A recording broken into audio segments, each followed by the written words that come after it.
Se trata de la obra magna de Albert Wesker, su proyecto más ambicioso y con el que aspiró, siguiendo los pasos de su mentor Oswald E. Spencer, a dominar el mundo convirtiéndose en un dios. Hablo, como no podía ser de otra forma, del virus Uroboros, uno de los más peligrosos de toda la saga Resident Evil. Y en este vídeo vamos a hablar acerca del origen y los efectos de este virus, y además también hablaré acerca de la historia a su alrededor. Amantes de Resident Evil, bienvenidos a un nuevo vídeo sobre el lore de vuestra saga favorita. ¡Empezamos!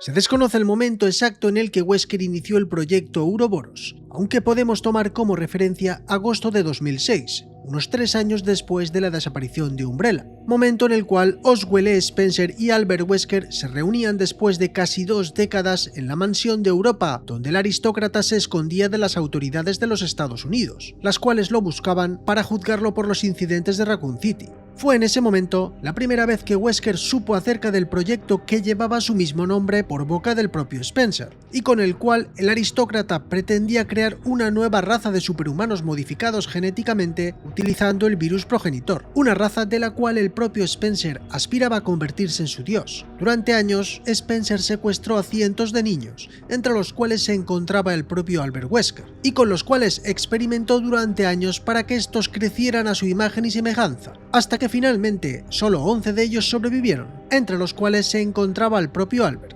Spencer le dijo que era el último de esos niños con vida, ocultándole así la existencia de su hermana Alex. Esto supuso un duro golpe al orgullo de Wesker, que se sintió engañado y como si él mismo fuera un producto de laboratorio. Sin embargo, el saber este secreto por boca del propio Spencer hizo que Wesker se liberara de las cadenas emocionales y psicológicas que lo ataban al anciano, las cuales servían al propio aristócrata como una medida de defensa contra el propio Wesker. Pero estas medidas de seguridad se rompieron al saber de su propia boca la realidad de su existencia. La reacción de Wesker a esto fue acabar con la vida de Spencer, al cual asesinó brutalmente atravesándole el estómago con su propio puño, liberándose así definitivamente del yugo de su mentor. Wesker sintió en ese instante que era suyo el derecho a convertirse en un dios y continuar en cierto modo con el camino que el propio Spencer había iniciado. Mientras aún se encontraba en la residencia de Spencer, llegaron los agentes de la BSAA, Chris Redfield y Jill Valentine, que habían recibido información acerca de que el aristócrata estaba escondido en dicho lugar. Sin embargo, se encontraron con el cuerpo sin vida del anciano tendido en el suelo y al propio Wesker esperando. Esto fue una sorpresa para ambos, que no esperaban encontrarlo allí, ya que no habían sabido nada de él desde el incidente en la isla Rockford. Ambos trataron de detenerlo, pero el poder de este estaba fuera de su alcance, y estuvo a punto de acabar con la vida de ambos. Sin embargo, en el momento en el que Wesker estaba a punto de acabar con Chris, Jill se abalanzó sobre él, y ambos atravesaron un gran ventanal cayendo por un acantilado al mar. Durante semanas la BSAA buscó el cuerpo de Jill sin resultados, hasta que finalmente el 23 de noviembre de ese mismo 2006, Jill fue declarada oficialmente muerta. Aunque la realidad era que Wesker había conseguido sobrevivir y se llevó consigo el cuerpo casi sin vida de Jill, a la cual mantuvo viva en criogénesis, con el único objetivo de utilizarla como conejillo de indias para la creación de su nuevo virus perfecto, como una venganza hacia el propio Chris, al cual odiaba profundamente. El plan de Wesker pasaba por crear un nuevo virus a partir del virus progenitor, para lo cual tenía que hacerse con las instalaciones que Umbrella había construido en África para la extracción del virus, en el lugar donde este se originaba a través de las flores ascensión al sol. Sin embargo, para poder lograr esto, Wesker necesitaba de unos recursos económicos y logísticos que no tenía. Pero Wesker tenía un plan. Años atrás había conocido a Estela Gione, una joven científica de la familia fundadora del holding de empresas Trisel, y la cual aspiraba a tener un cargo importante dentro de la compañía. Wesker en ese momento ya tenía en su poder el virus T, el virus G y el virus T Verónica, por lo que utilizó esto para manipular a Gione, ofreciéndole información muy relevante acerca de los virus, para que ésta pudiera utilizarla para escalar posiciones dentro del organigrama de la compañía, hasta que finalmente se convirtió en la directora de Trisel en África. Wesker pudo ganarse así la confianza de la chica, que terminó sintiéndose atraída emocionalmente hacia él, y utilizó esta influencia para convencerla de que utilizara su poder para reabrir los laboratorios que Umbrella había establecido en África durante mediados del siglo XX y gracias a las cuales podrían tener acceso directo a la flora ascensión al Sol. Además, para lograr la financiación para el proyecto, ambos utilizaron a Ricardo Irving, un hombre que era director de los campos petrolíferos de Trysil en África, para que traficase por ellos en el mercado negro con armas biológicas que los científicos de la propia Trysil estaban creando en los laboratorios de África, utilizando el virus T, el virus G, el virus T Verónica y el parásito de las plagas que Wesker había conseguido y que les había proporcionado, para así conseguir los fondos necesarios para continuar con el proyecto de ese nuevo patógeno.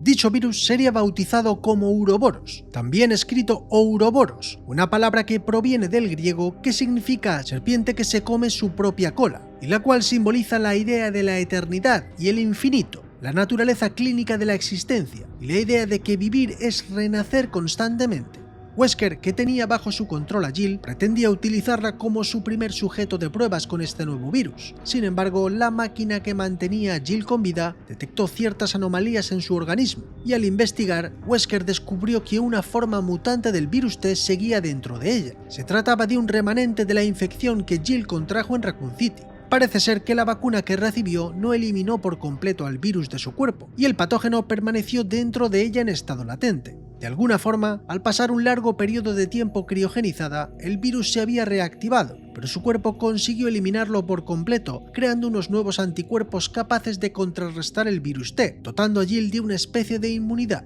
Ese descubrimiento salvó a Jill de formar parte del proyecto Uroboros como un sujeto de pruebas, pero sin duda supuso un antes y un después en el desarrollo de Uroboros, y es que las primeras cepas creadas del virus tenían tres problemas importantes. Dos de ellos eran que el virus provocaba graves mutaciones, además de una gran atrofia mental. Pero sin duda el más complicado de solucionar de los tres era una gran inestabilidad, que provocaba que el virus tuviese una tasa de mortalidad del 100%. Los dos primeros problemas casi consiguieron ser resueltos completamente, pero los científicos no encontraban la forma de solucionar el tercero, la inestabilidad. Pero gracias a los anticuerpos encontrados en el cuerpo de Jill, se abrió una puerta a encontrar la forma de debilitar en cierta medida el virus, y hacer así que éste pudiera adaptarse a otros organismos más fácilmente. Algo que no deja de ser irónico, ya que la propia Jill, que había dedicado años de su vida a luchar contra las armas biológicas, iba a convertirse en la clave para poder desarrollar Uroboros. Sin embargo, aun habiendo conseguido debilitarlo en cierto modo, Uroboros seguía siendo un virus tremendamente inestable, por lo que la manipulación de este era extremadamente delicada, y la cantidad de dosis era diferente en función del peso del sujeto que se fuese a utilizar como huésped.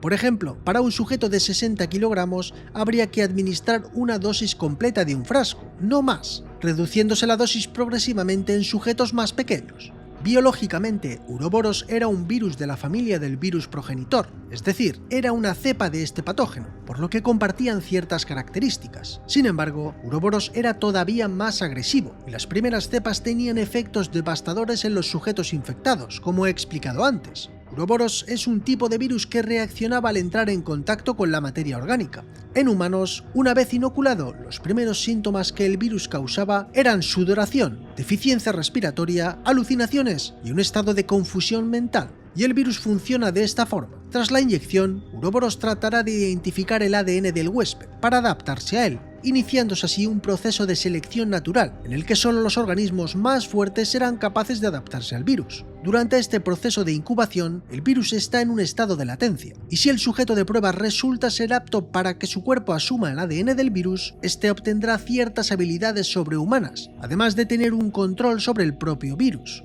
Sin embargo, el problema está en los casos en los cuales el virus no logre adaptarse al ADN del huésped. En estos casos, Uroboros comenzará a fagotizar las células y la materia orgánica del huésped como medio para alimentarse y seguir creciendo, creando un núcleo el cual irá absorbiendo y reorganizando toda la materia orgánica alrededor de él. Este núcleo hará las veces de centro de control, desde el cual el virus irá creciendo y propagándose, volviéndose cada vez más inestable, transformando todas las células del huésped en una especie de pústulas negras de gran tamaño, con aspecto similar al de una sanguijuela. A su vez, el sistema inmunitario del huésped tratará de defenderse del virus expulsándolo a través de la piel, en un proceso en el cual Uroboros irá consumiendo completamente al sujeto de dentro hacia afuera, convirtiéndolo en una criatura de inteligencia primitiva que se moverá por por instinto para tratar de alimentarse, consumiendo más y más materia orgánica, viva o muerta, para así poder seguir creciendo. Esto es algo que en Resident Evil 5 pudimos ver claramente cuando la pobre Stella Gione es traicionada por Wesker al inyectarle el virus, transformándose la chica en una criatura conocida como Uroboros aeri, que absorbía una gran montaña de cadáveres para aumentar su tamaño decenas de veces.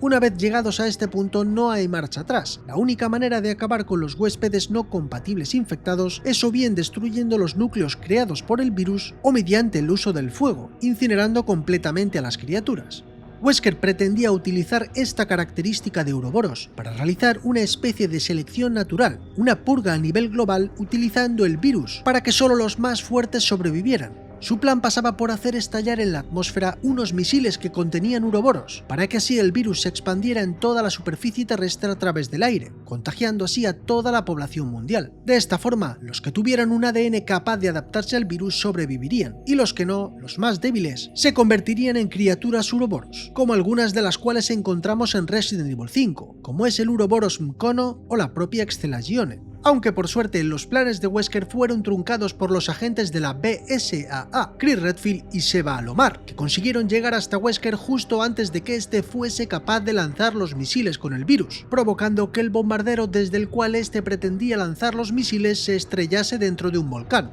poniendo así fin a los planes de Wesker, aunque este no estaba dispuesto a rendirse, y abrió uno de los misiles para contagiarse él mismo con Uroboros, tomando una sobredosis que produjo ciertas mutaciones en sus brazos, aunque a pesar de tomar una gran dosis, este fue capaz de controlar parcialmente las mutaciones causadas por el virus, limitándose estas únicamente a sus brazos, que se cubrieron con las pústulas del virus. Esto es una prueba de que el ADN de Wesker podía haber sido compatible a Uroboros, al menos parcialmente, por lo que es posible que si este no hubiese muerto en el combate con Chris y Sheva, podría haber terminado reprimiendo y controlando completamente las mutaciones causadas por el virus, transformándose así en un auténtico hombre Uroboros. Pero no fue la única vez que Uroboros fue utilizado, ya que el virus fue recuperado por Alex Wesker con la ayuda de Neil Fisher, y lo utilizó en el año 2011 en la isla de Zabitig, donde experimentó con él para crear armas biológicas. Allí realizaría experimentos que llevaron a la creación de una nueva cepa de Uroboros, que no solo funcionaba con huéspedes vivos, sino que además era capaz de adaptarse a huéspedes muertos, aunque con efectos completamente diferentes a los cuales tenía el Uroboros utilizado en África. Y es que en estos casos el virus no intentaba unirse al ADN del huésped muerto, sino que el virus se arraigaba al organismo del huésped y creaba dentro de él un núcleo, para luego reorganizar todo el material orgánico alrededor de dicho núcleo y reanimar el cadáver, de forma que el resultado era como una especie de marioneta controlada por Uroboros. De esta línea de investigación surgieron algunas bows basadas en Uroboros, como es el Revenant o el Durga, entre otras. Pero debido a que las criaturas en este estado estaban compuestas de células muertas que no tenían capacidad para dividirse y multiplicarse, Uroboros carecía de la capacidad de regeneración que sí tenían organismos vivos.